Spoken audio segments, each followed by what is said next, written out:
ایک دانا آدمی کی گاڑی گاؤں کے قریب خراب ہو گئی۔ اس نے سوچا کہ گاؤں سے کسی کی مدد لیتا ہوں۔ وہ جیسے ہی گاؤں میں داخل ہوا تو اس نے دیکھا ایک بوڑھا شخص چارپائی پر بیٹھا ہے اور اس کے قریب مرغیاں دانا چگ رہی ہیں۔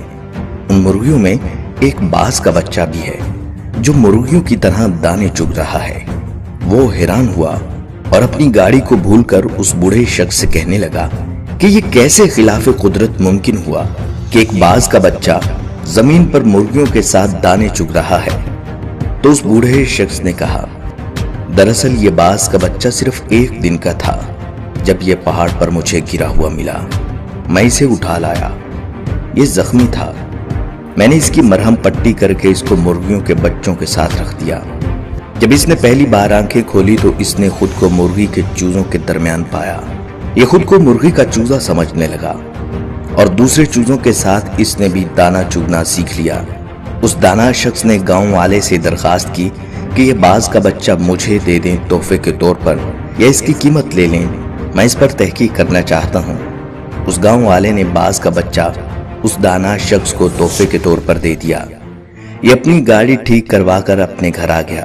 وہ روزانہ باز کے بچے کو چھت سے نیچے پھینک دیا کرتا، مگر وہ باز کا بچہ مرغی کی طرح اپنے پروں کو سکیڑ کر گردن میں چھپا لیتا۔ وہ روزانہ بلا ناغہ باز کے بچے کو اپنے سامنے ٹیبل پر بٹھاتا اور اسے کہتا، تو باز کا بچہ ہے، مرغی کا بچہ نہیں، اپنی پہچان کر۔ اسی طرح اس نے کئی دن تک اردو، پنجابی، سندھی، سرائکی، پشتو ہر زبان میں اس بچے کو کہا کہ تو باز کا بچہ ہے، مرغی کا نہیں، اپنی پہچان کر، اپنے آپ کو پہچاننے کی کوشش کرو۔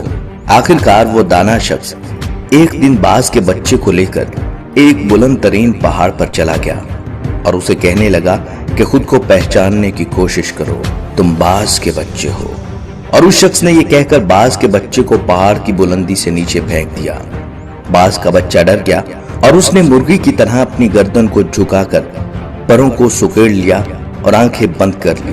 تھوڑی دیر بعد اس نے آنکھیں کھولی تو اس نے دیکھا زمین تو بھی بہت دور ہے۔ تو اس نے اپنے پر پھڑ پھڑائے اور اڑنے کی کوشش کرنے لگا، جیسے کوئی آپ کو دریا میں دھکا دے دے تو آپ کو تیرنا نہ بھی آتا ہو، آپ ہاتھ پاؤں ماریں گے۔ تھوڑی ہی دیر میں وہ اپنے آپ کو بیلنس کرنے لگا، کیونکہ باز میں اڑنے کی صلاحیت خدا نے رکھی ہوتی ہے۔ تھوڑی ہی دیر میں وہ اونچا اڑنے لگا، وہ خوشی سے چیخنے لگا اور اوپر جانے لگا۔ کچھ ہی دیر میں وہ اس دانا شخص سے بھی اوپر نکل گیا اور نیچے نگاہیں کر کے اس کا احسان مند ہونے لگا۔ تو دانا شخص نے کہا، اے باز، میں نے تجھے تیری شناخت دی ہے، اپنے پاس سے کچھ نہیں دیا۔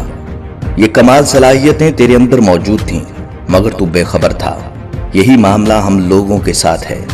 ہماری ایک خاص شناخت ہے، ہم ایک خاص امت کے ارکان ہیں، ہم ایک ایسی قوم سے ہیں جس نے ساری دنیا پر حکومت کی۔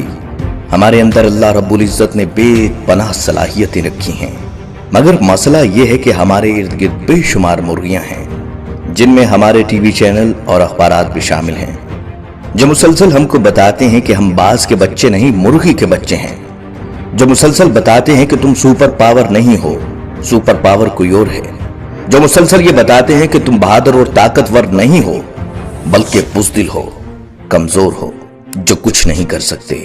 اگر آج ہم اپنے آپ کو پہچان لیں تو ہم بہت کچھ کر سکتے ہیں۔